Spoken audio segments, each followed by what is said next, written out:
Oil, gas, and coal are the root cause of the climate crisis. We know this. But despite this well-established scientific fact, the Paris Agreement does not reference fossil fuels once and has failed to constrain production. We also know this. As we are coming towards the end of what looks to be the hottest year ever recorded, governments in many countries are planning to increase oil production when science tells it needs to be drastically reduced. We will talk about this a lot in the COP28 Climate Hub over the next 2 weeks. How can we end fossil fuels? What would an agreement look like? And how can we, for a start, remove the billion-dollar subsidies that keep the industry going? It's therefore my great pleasure to introduce our first session with our partner, the Fossil Fuel Non-Proliferation Treaty. In a few minutes, we will go to Dubai, where my colleague Nick Nuttall is ready to go live with some prominent guests. But we start with a message from Bill McKibben, a well-known American author, journalist, environmentalist, and activist. Bill McKibben has written extensively on the impact of global warming and is also co-founder and senior advisor at 350.org.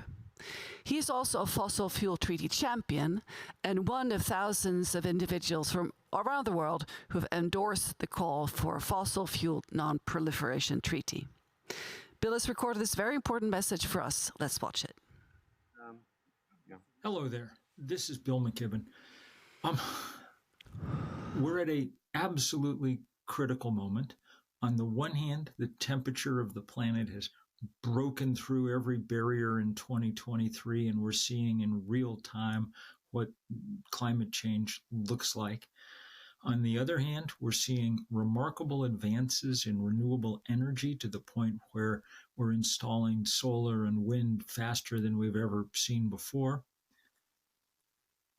What we need to allow any real hope is an end to fossil fuel expansion. We need to stop digging up those new reserves of coal and oil and gas so that we don't just add renewable energy to our mix so that we reduce dramatically the amount of fossil fuel that we're burning. That's why this non-proliferation treaty is so important, and it's why it's so powerful to see around the world people standing up to the export of fossil fuel. In the EU, in the US, in China now, it appears that domestic emissions are dropping. But the amount of oil and gas that we're drilling continues to go up, and that's because we're substituting the export of those fuels. We cannot do that any longer. That's why here in the US, we're fighting so hard against liquefied natural gas export, and it's why around the world people are signing up for this non-proliferation treaty. It couldn't be more important. The time for expanding fossil fuels has come to an end. So thanks, Katarina, for your super intro, and thanks very much to Bill McKibben. What a powerful way to kick off this session. Welcome everyone back to Dubai, where I'm now joined in the studio by the Honorable Ralph Reagan-Vanu. If I got that wrong, Minister, you must correct me. And he's the Minister of Foreign Affairs for the wonderful Pacific island of Vanuatu. And also, we're very delighted to have with us Zipporah Berman, Chair of the Fossil Fuel Non-Proliferation Treaty. Welcome to you both. Minister, may I turn to you first? I think anybody that knows anything about climate change must know that the small islands, whether in the Pacific or the Caribbean or the Indian Ocean, are really vulnerable to climate change. And this is not stopping, is it? This is growing. Maybe in your words, so that the audience can really internalize it, that don't live in a small island. What are you seeing in terms of extreme weather events? Yeah, it'd be nice to hear from you on that. Well, thank you. Yes. I come from the country of Vanuatu, which is a small archipelago in the Southwest Pacific. Mm-hmm. So one of the small island states. We have, of course, small island states throughout the Caribbean, Indian Oceans, Pacific Oceans. Mm-hmm. So the small island states have always been on the front line of climate change because we are so low-lying and so affected by sea level rise. Mm. But also, a country like Vanuatu, we've been rated by the United Nations University several years in a row the country most at risk from natural disasters. And that's to do with not only every single kind of disaster, we're on the ring of fire, so we have all the geohazards, volcanoes, landslides, earthquakes, also all the climate change impacts, particularly increasing intensity and frequency of cyclones. Right now in my country, we're still recovering from a cyclone just a few weeks ago. It's been the third Category 4 cyclone this year, this calendar year. And this last cyclone that just came past came 10 days before the official start of the cyclone season. So we're seeing these catastrophic natural events happening much more frequently, they're much more intense. Not only that, rainfall events, extreme rainfall events. We now have El Nino. We're expecting extreme droughts. One of the reasons why we're labeled as most at risk is because we've just graduated from being a least developed country, an LDC. We're now a developing country. So while we suffer the brunt of the worst of the impacts of climate change, we are also some of the poorest countries in the world, least able to actually have the capacity to respond properly. And this is an outcome of colonialism. We were a victim of colonialism, as well as now the climate crisis.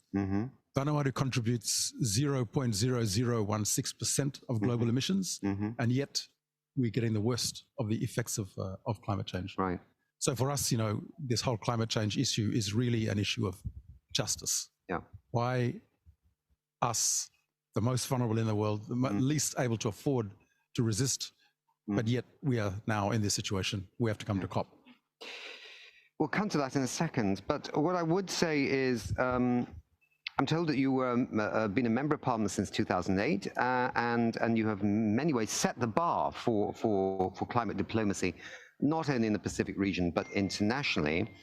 And interestingly, Vanuatu is among a block of Pacific Island nations committed to spearhead a global fossil fuel phase-out effort. Tell us just a little bit briefly how that started, and I mean, my script says, and why. I can see why. I don't think I need to ask the why. But how did it start, this movement to the phase-out? So Vanuatu has always been very frustrated by the whole COP UNFCCC process. We're not moving fast enough to deal with the source of greenhouse gas emissions, which is causing climate change. And we all know that it's fossil fuels. And yet, in successive COPs, we've never mentioned it. And Vanuatu and the small island states were the ones that put 1.5 degree target on the table back in Paris, talking about we need to phase out emissions to meet the target. And yet we've never talked about the production that causes the emissions, the production that causes the consumption, that facilitates the consumption that causes the emissions. And so we basically, in the last few years, have decided we need to take other options apart from UNFCCC. UNFCCC is not moving fast enough. And so we've taken two initiatives. One is to seek an advisory opinion from the International Court of Justice. I know about that, yes, very interesting.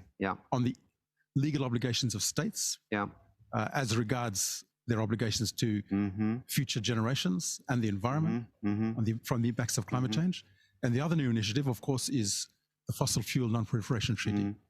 And last year was the first time we sort of got into know about the treaty. And immediately we said, this is one of the solutions we need.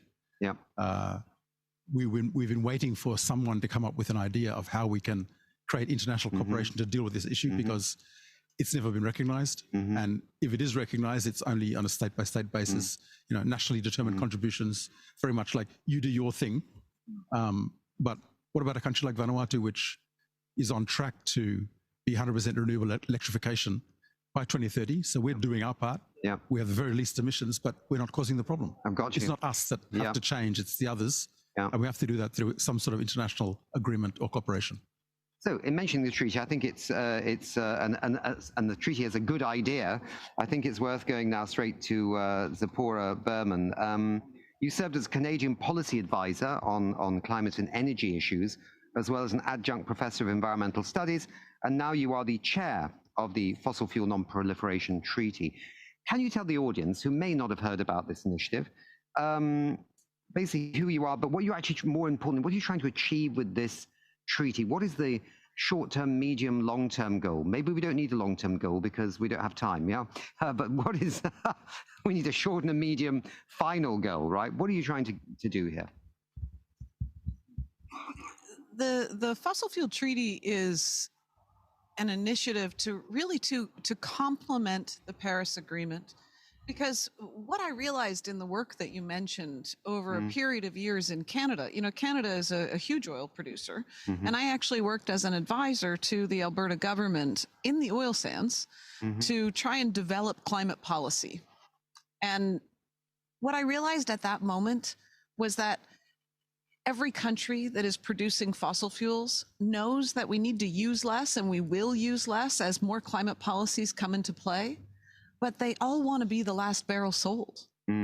And so even though we know we need to produce less fossil fuels and use less fossil fuels in order to fight climate change, we have a situation where we're currently on track to produce 110% more oil, gas, and coal between now and 2030 than we can ever use if we want to stay below 1.5 degrees. In fact, we already have enough on the surface of the planet. Yeah, to fry the planet and several times over. Yeah, exactly. Yeah.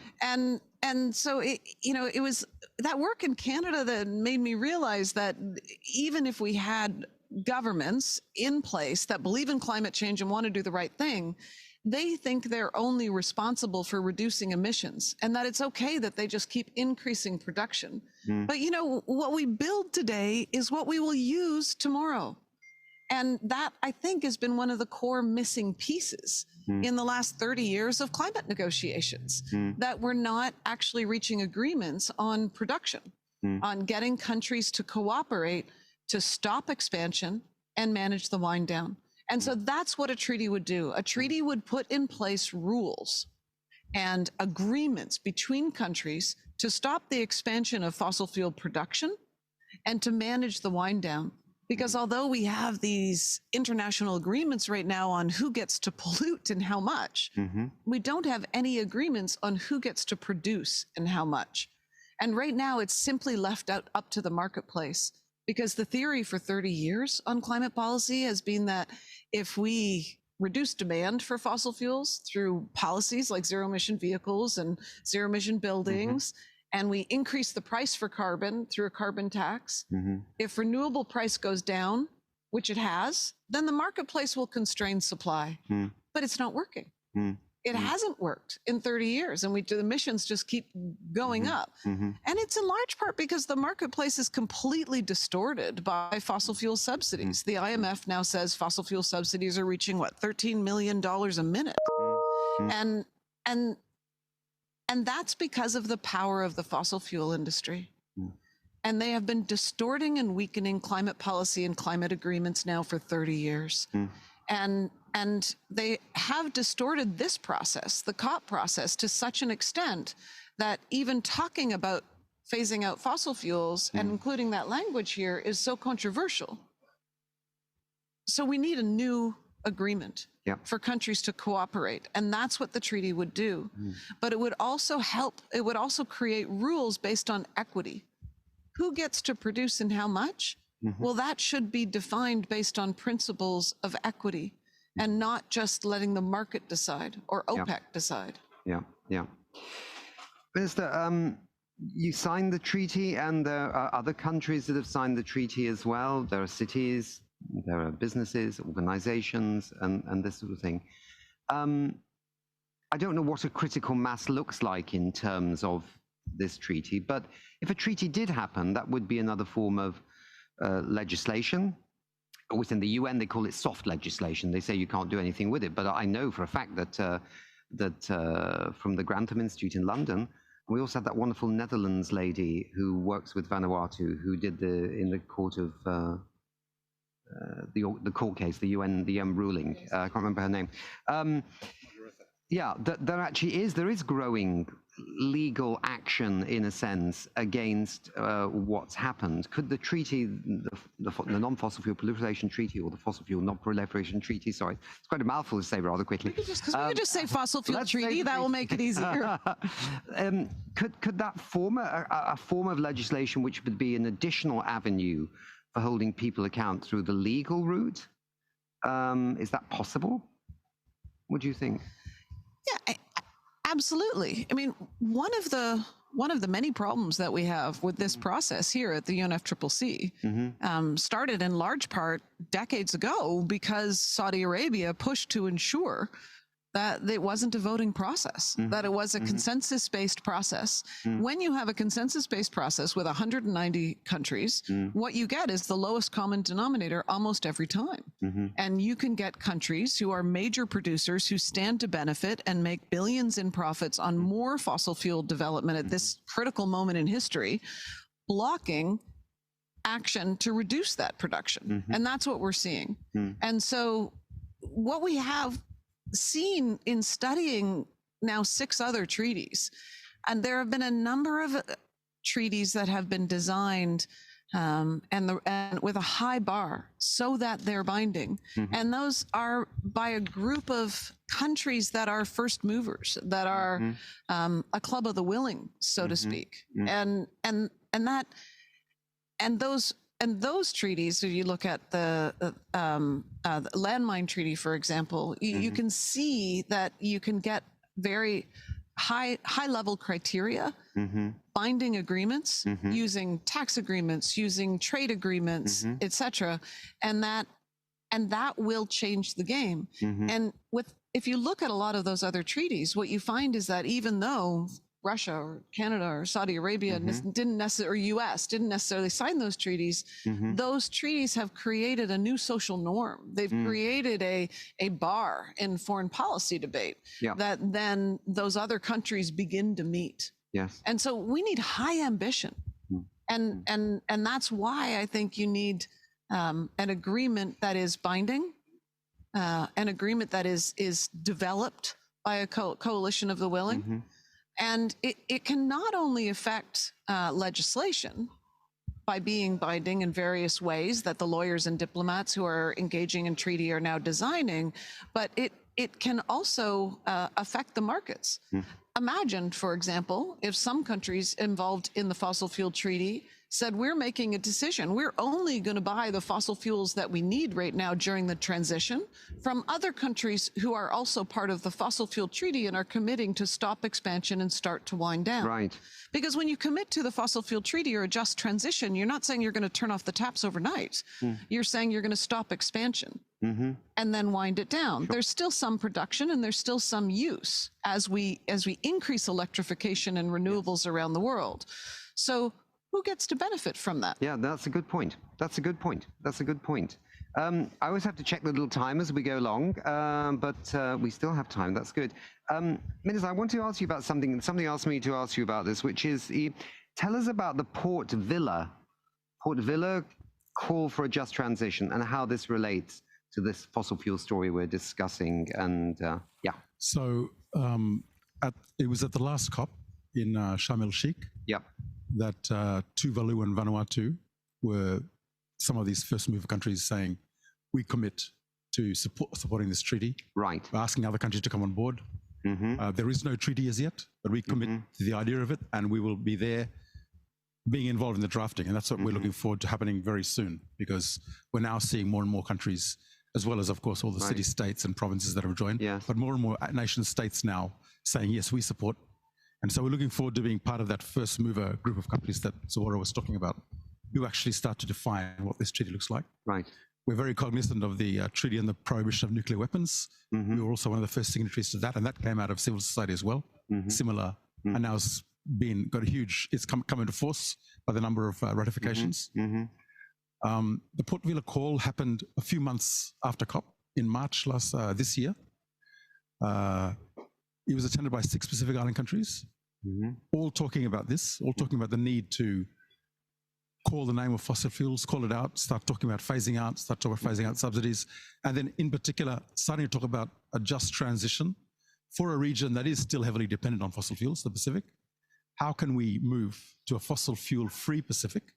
And what's the financial mechanisms we need? What are the legal instruments we need? What's the support we're going to need to do that? And so the Port Vila call came up with a number of statements. One was encouraging other countries to join and support the Fossil Fuel Non-Proliferation Treaty. Another was to join up to the Beyond Oil and Gas Alliance. So these are existing initiatives that are looking to move beyond fossil fuels. Talking about setting up an energy commissioner in the Pacific for the just transition. And I'm very glad that the Pacific Islands Forum just last month actually endorsed that. So we are going to see an energy commissioner established next year to help the Pacific region as a whole in that just transition towards a fossil fuel-free Pacific. Also the financial mechanisms we need, and also the legal instruments. And that is where the treaty comes in. So start working on these, international norms, these standards that we can then start to promote, especially in places like COP, right, where we are looking for, what are the standards for moving away from fossil fuels? The Pacific Island Small Island Developing States Group, which is called PSIDS, has written a letter to the COP president, putting all of this as our position. This is our position going into COP. And one of the statements is about supporting the Fossil Fuel Non-Proliferation Treaty.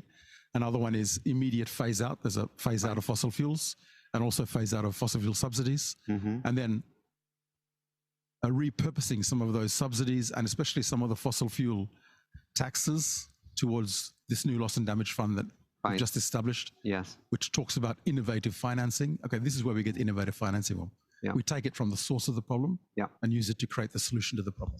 Will you go and see, are you actually going to go and see the COP28 president on this as part of a delegation, say, of small islands, Pacific Islands? Or yes, the PSIDS normally will meet the president as well as the AOSIS group, Association of Small Island States, of which PSIDS is part. Yes. Okay. Nick, I want to tell you a little story about the Port Vila call. And that meeting that Minister Ralph is talking about that happened in Vanuatu, because I think one of the things that's really critical at this moment in history is leadership. And we underestimate how important that is in the decisions that different countries will make here at COP and will make about whether or not to join on to something like the Fossil Fuel Treaty, which is a big, new, bold idea. And we've seen a number of countries come to us wanting to hear more about the Fossil Fuel Treaty. And tomorrow here at COP, President Petro of Colombia will be making a speech at a high-level event where Colombia is poised to endorse the Fossil Fuel Treaty. Wow. Which is... Got hot news on right now, live on TV. Okay. Hopefully my team's not very upset about that. And this movement that's happening right now on the Fossil Fuel Treaty, with more and more countries getting excited about the idea, wanting to be at the table with you, Minister, to design the rules in the coming days, is because of leadership. And I'll never forget a moment last year. Vanuatu had been hit by, was it twin cyclones in a 1 week period.